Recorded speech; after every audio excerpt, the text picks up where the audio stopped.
Okay, ladies and gentlemen, good evening and welcome to week 5 now of the WiggyWam Get Your Property Questions Answered. You are going to have to excuse the more casual approach this week with the lack of a suit and all the rest of it being in my polo shirt. It is branded at WiggyWam, as you can see here, but as I think I mentioned last week, we've just gone through a house move. So if you're moving house right now, trust me, I feel your pain. There is stuff everywhere. It's complete chaos, as you can probably see by the set of my office right now. Yeah, there's loads of stuff that I've still got to unpack, and we have moved. We've moved everything pretty much ourselves over the course of the last few days, which has been incredible. Can't quite believe how much the body aches, if I'm honest, having gone through this entire process, packing everything up, chucking it all in the van, ferrying it to the new home, and getting ready for, trying to get everything set up and ready to rock and roll. So, as I say, if you're moving house right now, I feel your pain, and I hope that your move goes well and you can get settled into your new home as quickly as possible. For us, I think hopefully in the next week we should be done. But yeah, it's been a little bit frantic. And I was in half a mind whether or not to postpone today's webinar, but I decided, you know what? No, the show must go on, as they say. So really excited to be with you again, and thank you for tuning in. I'll just wait for a couple more people to join. But one of the things I wanted to say is that we've got some amazing news coming next week, which is, well, I think it's going to really help a lot of people. If you've got property questions that you want answering and you want to sort of siphon the knowledge of somebody who's been in the industry for sort of 25 plus years, then you can definitely get on board with the information that I'm going to share with you next week. I'm sorry I can't do it this week, unfortunately. The thing that I wanted to do hasn't quite happened, but trust me, this time next week, I'm really looking forward to sharing that with you. So let's crack on with today's webinar. I'm going to keep it fairly tight because it's been, as I say, a pretty hectic week. So I want to get a bit of rest and get this video up onto YouTube. But anyway, first question coming in from Sandra. Hi there, Sandra. Thanks for tuning in.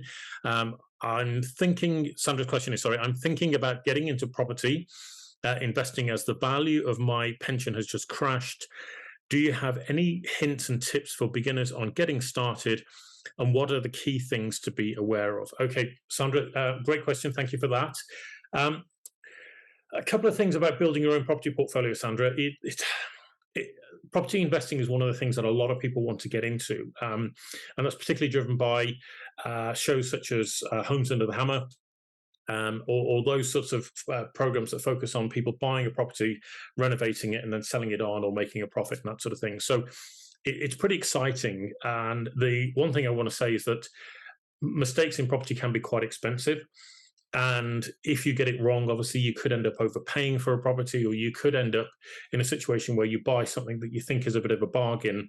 And if you haven't done your due diligence, you could end up with further problems. And what I mean by that is I bought quite a bit of stuff at auction, and I've seen people in the auction room who are bidding on stuff that has got like a mine shaft in the garden, or it's got structural cracking to the side of the property, and they've not taken that into account when they made their bid. So they're in the auction room and they're bidding away. Okay, and then the hammer falls and they bought that property, and at exchange of contracts, when the hammer falls, it's exchange of contracts, and they're then legally bound to buy that property.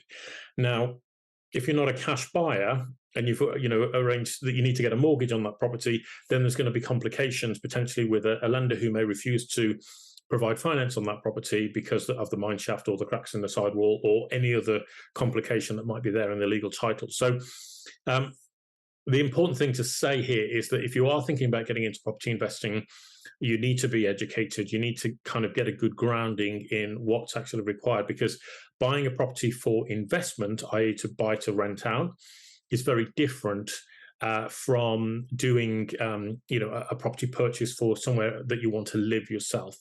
And that's different in terms of the type of property that you buy, how you then renovate it ready for the open market, and third and finally, what you want to be paying for that property when you buy it. Okay, so there's a lot of different factors that you want to take into account. And one of the mistakes I see people make is they go and buy a property that they would like to live in themselves. So they overpay for it. They spend far too much money on doing it up, and it leaves little room for profit at the end of the day. So I would start small. If you're going to build your own portfolio, I would certainly start small. It's certainly what I did when I first started. I started with a buy-to-let property. That was the first thing I bought. It was a 3-bed end terrace property. It was in a bit of a state. It needed an awful lot of work doing to it. I think the guy who owned it was a wannabe sort of DIY enthusiast, but I think he'd got a lot of things wrong. It's one of these properties where the central heating pipes actually followed the line of the steps as they went upstairs. So I'm not quite sure what he was thinking when he put the central heating system in, but that's one of those sorts of things. So the sort of advice I'd give you is to look at buying a property that's perfect for a buy-to-let, because it's a fairly safe investment. And I'm not giving investment advice here, by the way, guys. I should caveat this, but it's a fairly safe approach as far as property investing is concerned. And you want to look at something that will generate a cash flow positive outcome at the end of the day. So now, the biggest misnomer in property investing is that a lot of people think that you invest in property for capital appreciation. So you buy at a certain price, you wait for the market to go up, because the market always goes up. That's one of the biggest misconceptions. And as the market goes up, that's how you make your money.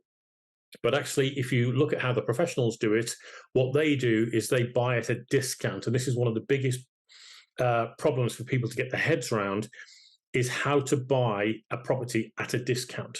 And that discount can be 20, 30, 40% or more below the market value. So if that property is on the market for, say, £100,000, well, that's what the market value would be once it's done up. They might be buying that property at, say, 50 or £60,000, and people can't comprehend, how can you buy a property that cheap, And it's perfectly possible, if you know where to go and the right approach to adopt in this sort of scenario. But you have to be careful that you're not buying in an area that's really, really bad, and nobody's going to want to live there, or there's a lot of high, there's a high crime rate area, that sort of thing. You need to be really careful about these sorts of things. And buying at that discount is the biggest crucial factor in trying to turn a profit as a property investor, I would say. It's so critical now, with the market being so uncertain, with the economy being so uncertain.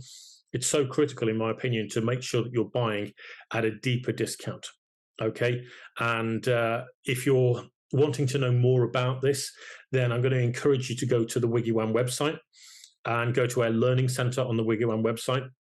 And that will give you access to a bit of a learning course, a sort of grounding you in property investment, how to get started and how to build up a bit of a portfolio, where to go, where to look, what the right type of property to invest in.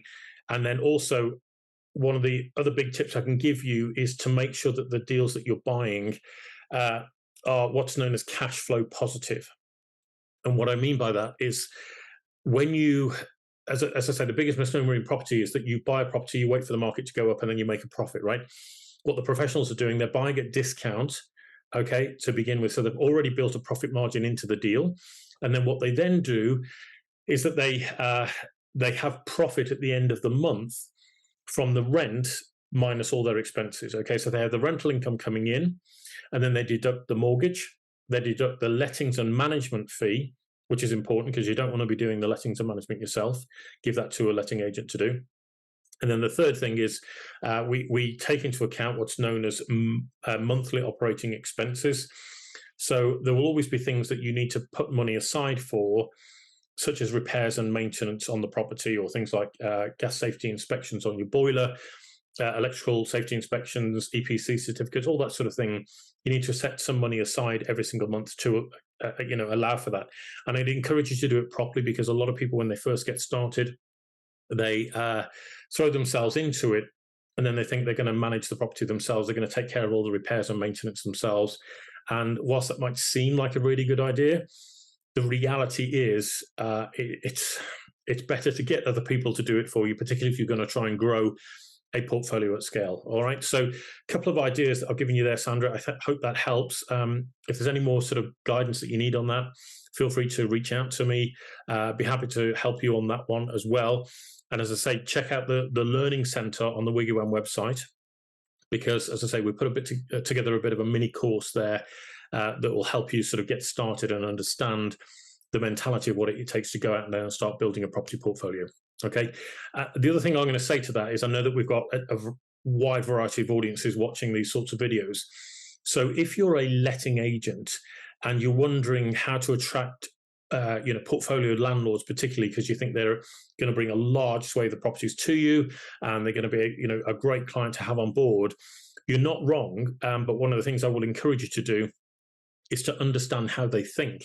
And the only way to understand how they think is to learn what it takes to be a professional property investor, because their mindset is very different to your average, what we'd call the accidental landlord, which is somebody who's got a property that they've been left in a will, or they've got themselves and their partner, and they've decided to move in together, and then they decide to rent one property out. So the mindset's very different, and unless you know how a professional investor thinks, then it's going to cause some headaches in terms of communicating that to them in order to win their trust and then win their business.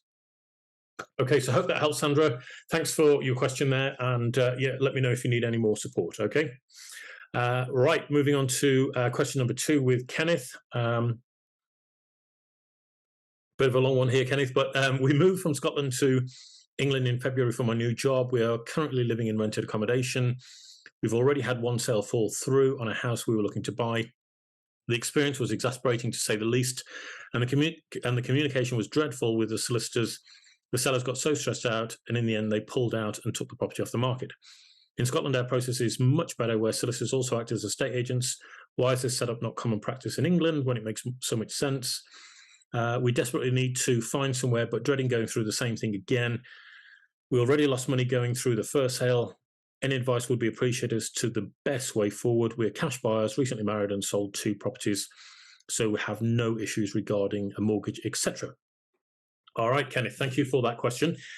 Great question. Well, there's a number of questions in there, isn't there, really? So first thing I'd say to you, Kenneth, I know the situation in Scotland in terms of buying and selling properties is very different to here in the UK, or should I say England and Wales.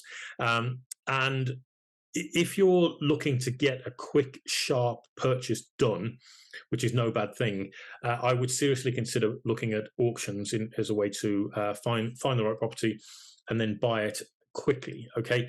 The slight disadvantage is that you're going to have to do a lot of your due diligence up front. So you're going to have to do your survey up front, and you're going to get somebody to review the legal pack prior to you going to purchase. But it could be a great way for you to find the right property for you in an area that you're living in. You haven't said where you're moving to, but that's the one avenue that I would look at as far as finding a property that you can buy very quickly, especially if you're cash buyers. But obviously, it's do your due diligence first and up front, because that's going to be the most important factor to buy a property safely. Okay. Otherwise, you could end up, as I've mentioned earlier, buying a property at auction that is a bit of a wreck, or could have problems with it that you need to take into account and get sorted out. All right. So that would be one thing to look at. Why is the situation in England and Wales so different to Scotland? That there are things afoot at the moment, Kenneth, to try and make the England and Wales property market more efficient and more, how do I put this? A much better way of transacting properties than has been currently. The issue we've got is that the market has gone through an incredible change very, very quickly, from almost stopping at the beginning of the pandemic through to a rapid increase in the number of transactions. There's been a number of conveyancers that have left the market because or the industry, should I say, because they've been absolutely worked to the bone, and they've had enough and they've left. And there's also a recruitment issue, as I understand, with people trying to fill the right roles within law firms to bring the appropriately qualified conveyancers on board to help them, get deals done. Now, I read today that there is plans afoot to try and get government intervention to help with adoption of different ways of doing things, and it bring a more efficient system in place. Now, whether or not you're a fan of government intervention is a different matter. I'm personally not, but I think the free market should decide that there is a different way of doing things. And I think the free market has got to the point now where we've just said, you know what, this old system is broken. It doesn't appear to be working anymore. We need a new way of doing things. And unfortunately, that does come with a cost. It does come with a financial incentive to all those involved in order to try and get this process fast-tracked and make it work as it should. Okay, so there are changes afoot. Unfortunately, in the property industry, changes can take a long time to be adopted. And I think that there is a reluctance in the industry after the government tried to introduce home information packs back in sort of 2007, I think it was 2007, 2008. And they made all these plans that this is the way things were going to be done. And then it was imposed upon estate agents to do it. And then at the last minute, it was kind of pulled out, or, we just ended up with EPCs that were left over, which is energy performance certificates. We were left with those, but all of this sort of upfront information gathering process that, in my humble opinion, would absolutely transform the speed at which transactions could go through and make for more informed buyers and sellers. I think those are the sorts of things that need to come back. And we are champions at WiggyWam of things like the Sellers Pack, which is a lot of upfront information that is required. Because it helps to get rid of this uncertainty. The buyer is coming in and they're being asked to spend, Rolls Royce money on a property, and they have very little information. Think about it. At least if you're going to go and buy a Rolls Royce, you go to the showroom, you'd be given the sort of red carpet treatment. You'd be allowed to at least get behind the wheel of the car and drive the thing. Whereas with property, you're being asked to spend, 100, 200, 300,000, £1 million on a property, and you're not given the opportunity to test drive it. You're not given the opportunity to live in the property beforehand. And that's perfectly understandable because, there's other people living there. But, the flip side is, what about all of the information of what it costs to run that property? Are there any issues with the title or the boundaries that need to be taken into account? Does the property suffer with any damp or other issues that need to be addressed?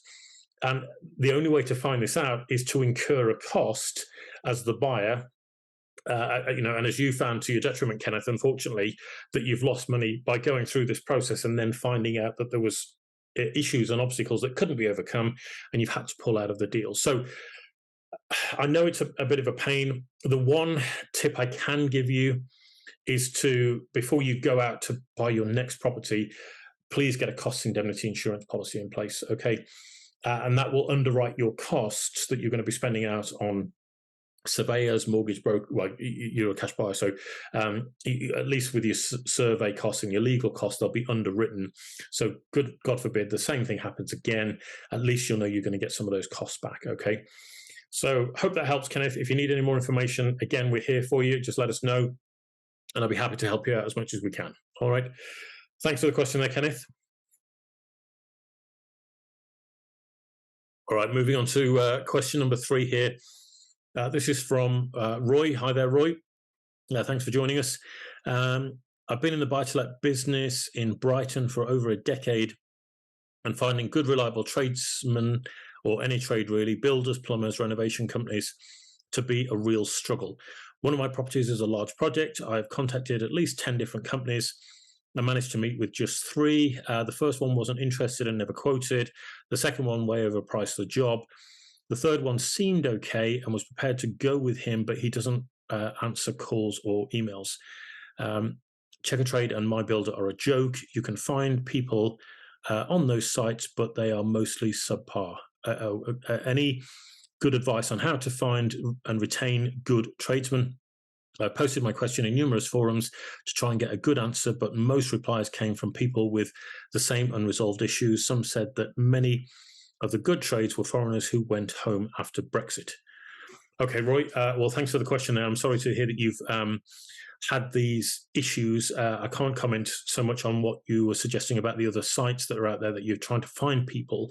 But in my experience, these are common problems that you will face with trying to get the right tradespeople on board. I've got a lot of friends who are also in the property investment world, and they are struggling to build the right teams to support them in their journey, okay?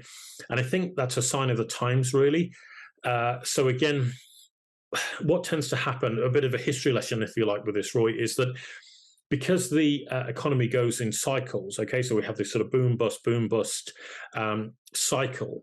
What tends to happen is that all of the trades, so your brickies, your plumbers, your sparkies, your carpenters, and all the rest of it, all these people get massively overburdened with work, when the economy's booming, and then all of a sudden, when the recession hits, then a lot of them lose their jobs, the house builders sack them, and all the rest of it, and so they end up either out of work or unable to feed their families and all the rest of it, or having to go on benefits or whatever it might be, because there's not enough work around.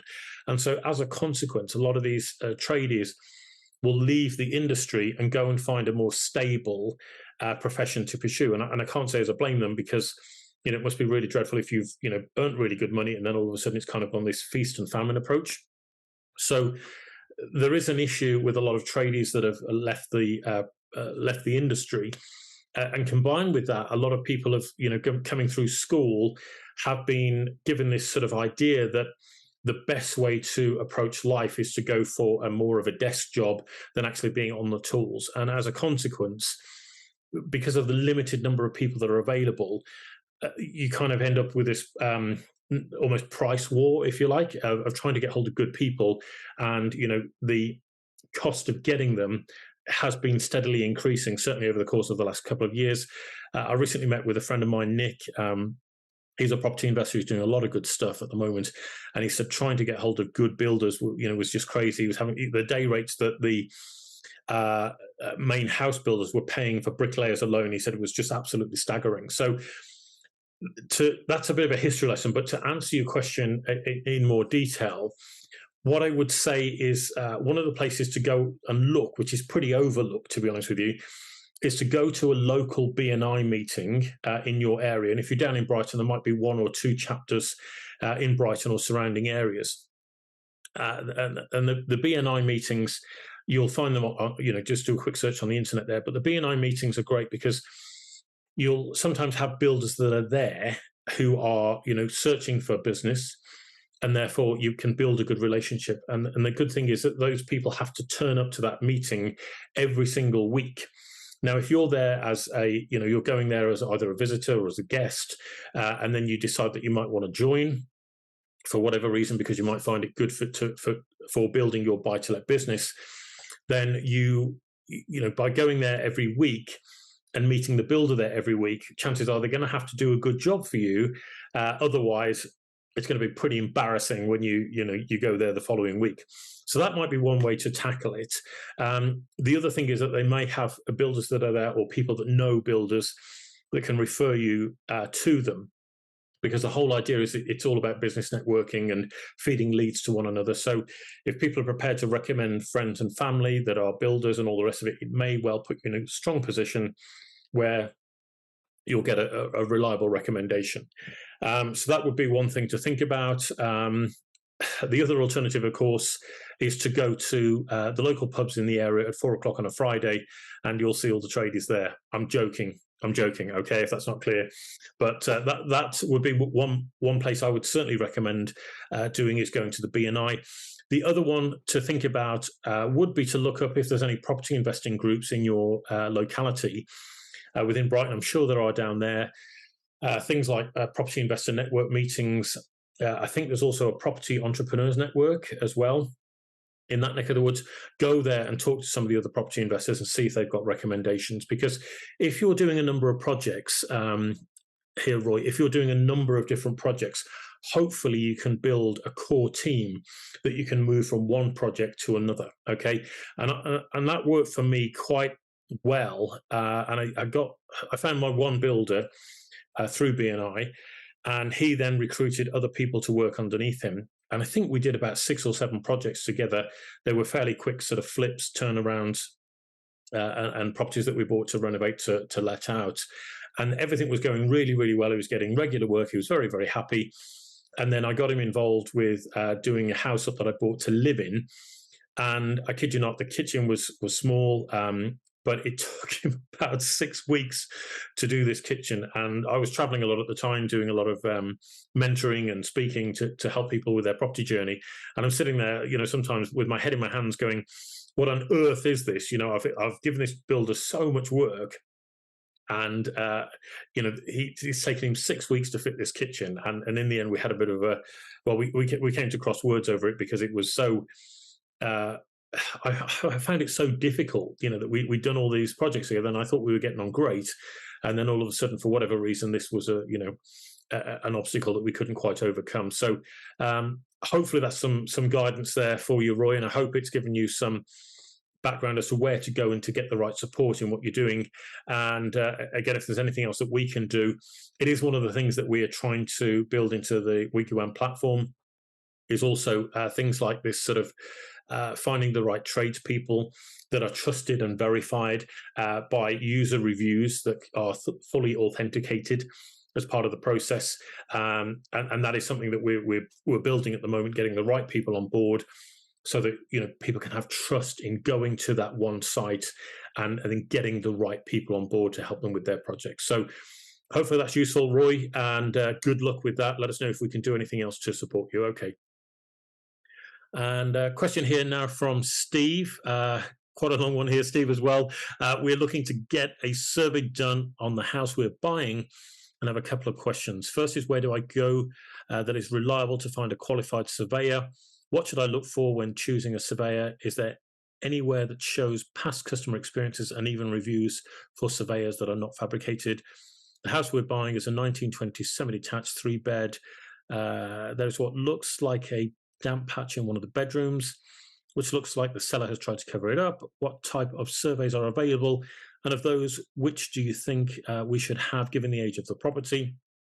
And what are the typical costs for different types of surveys? I read somewhere that some surveyors don't even enter a property with some of the survey types. How long would the survey last for? If we end up not progressing with the property, can we sell the survey back to the owner, given we will need to get a survey done on another property?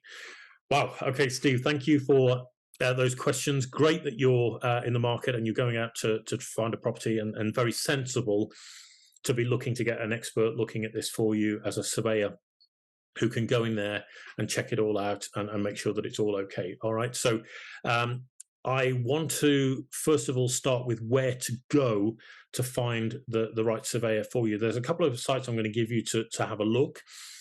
First of all would be the RICS. Okay. Now they have a subdomain called RICS Firms. That's Romeo Indigo Charlie Sierra Foxtrot Indigo Romeo Michael Sierra.com, ricsfirms.com, and that will allow you to find a surveyor that is locally registered with the RICS, and that can go to the property and have a look for you. The other site to consider is localsurveyorsdirect.com. That's localsurveyors, plural, direct.com. Both of those sites I've used myself personally when we were looking for surveyors on different projects, and it's well worth going to them to get some different quotes from people and talk to them about the type of property that you're looking to buy. Okay, now just looking to make sure we answer all of these questions. Now, what should you look for when choosing a surveyor? That's a very good question. If I was in your shoes, what I'd be looking to do, Steve, is I'd go and pick up the phone and speak to some of these surveyors, because one of the things that might not be communicated so well is that the website that they're using, either their own personal website or a third-party website like the two I've just given you, may not be representative of the surveyor's experience. Okay. So there's a lot of really, really good surveyors out there. I remember back from my estate agency days, there was one building surveyor in our area, and he was so phenomenal, so good. He went and did a survey on one property, and it came back literally this thick. It was, incredible in-depth work, and he was so passionate about property. So it's well worth trying to find the right one, to get them on the phone and have a bit of a chat with them about what it is that you're looking to do, and see what response, see if you get a good vibe from them, see if you're sort of clicking on the same wavelength, because these are the types of people that you want to have as part of your team. In terms of the property that you're looking to buy, you've asked what different survey types are available. Well, there's a number of different types, and I'll just run through those quickly. First of all, there's the basic valuation, which just looks at what is called the RICS Red Book, or it gives you a firm indication of what the property value is. Okay, now that differs from what an estate agent thinks a property is worth. So estate agents will look at the market value of the property, okay, and what they think they can achieve on the open market once they've advertised it as far and wide as possible, and they've got as many people interested as possible. What do they think the property can actually achieve on the open market? Whereas the surveyor's valuation may be the same or may differ. Okay, and the surveyors will look at, the cost of rebuilding is one thing they'll look at, but also secondly, they'll look at, is the value that you've agreed to pay, or the price you've agreed to pay, realistic compared to the market value? And at the moment, I'm hearing stories of properties being downvalued. So estate agents have, quite rightly sought to get the best price they can for their clients. And then the surveyors have come along and said, do you know what? Market's a bit uncertain right now. We're going to peg that value back a little bit. And so sometimes there can be a disparity between those two figures. And it's up to you how you bridge that gap. So that's the valuation. Then you have the home buyers report, which is an RICS formatted report. It's fairly standard for most properties, I would say, up to sort of 80 to 100 years of age. It's a fairly, standardized format, and they'll look at all different elements of the property in terms of, what work needs to be done to it, what recommendations they have, and all the rest of it. So that's something to think about there, whether or not you go with a home buyers report. And if you Google home buyers report, I'm sure there's a template out there that you can have a quick look at. The next level up from that would be what's called the building survey. Okay, and a building survey is a lot more sort of in-depth than a home buyers report. And that's when you get one of these big, thick reports sometimes land on your doorstep and you think, oh my God, this property's falling down, what's wrong with it? And it usually isn't that. But what the surveyor's done is taken a very, very sort of in-depth walkthrough of the property, and they've noted every kind of problem or potential issue with that property. Now, the difference in terms of the home buyers and the building survey is that somebody doing a home buyers report may be at the property for, say, 60 to 90 minutes, whereas a building surveyor could spend 8 hours at the property, depending upon the size and condition and all the issues that need to be reported on. Okay, now I would recommend a building survey, or if I was in your shoes, Steve, I'd be looking at a building survey on a property that is either more than sort of 80 years old, or if you can spot there's some issues that you think need to be looked at, I would definitely get a building surveyor in there to have a look at it, because you might pay that little bit of a premium for them, but honestly, trust me, it's money well invested when you consider how much money you're spending on a property in the first place. Okay, now the fourth option, as far as surveys is concerned, is what's known as a structural survey. And you may find that either a valuation surveyor or a home buyers surveyor or a building surveyor, and bearing in mind, not every surveyor is qualified to do each one, okay?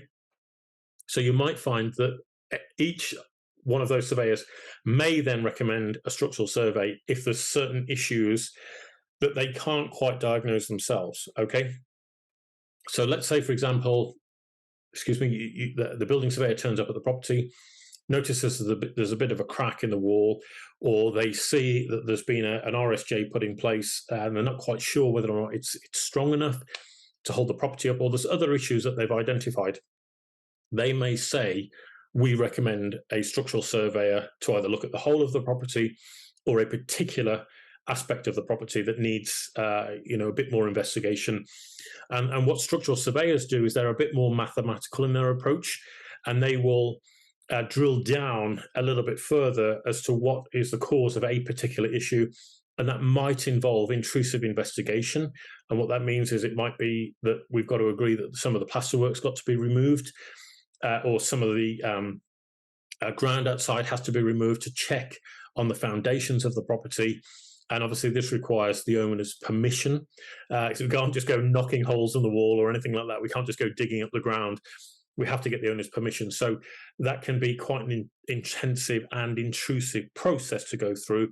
And obviously you need to decide whether or not that's the right thing to do. Obviously, each step that you go through here does involve a little bit of extra cost and a little bit of extra investment. and that's something to think about, because obviously you've asked the question here as well, Steve. If you decide not to progress, can you then sell the survey back to the owner? I mean, it's possible that you could do that. I would say that if the surveyor's already, if the owner is already taking the steps to try and cover up damp, then that might be something that you might struggle with, because it's clear that they're not really interested in necessarily looking after the best part of the property. But it might be possible that if another buyer comes along, they may be prepared to, acquire the survey from you. One of the things to think about with that is that there may be third-party limitations, and in fact, I'd be pretty surprised if you had a surveyor's report where there weren't third-party limitations in it. And what that basically means is when you engage with a surveyor, the liability that surveyor has is just to you as the potential buyer.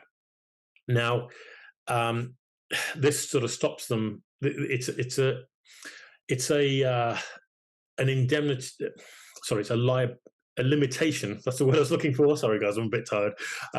It's a limitation on their indemnity, because what they don't want to do is open themselves up to being sued by many different people, many different third parties. So the surveyor will seek to put that third party limitation on the survey, and therefore, if you do decide to sell it on to another buyer, they may not be able to have recourse against the original surveyor if it later transpires that there's a problem with the property. So that's something to think about. And I think there was another question here that you asked, Steve, about how long would the survey last for.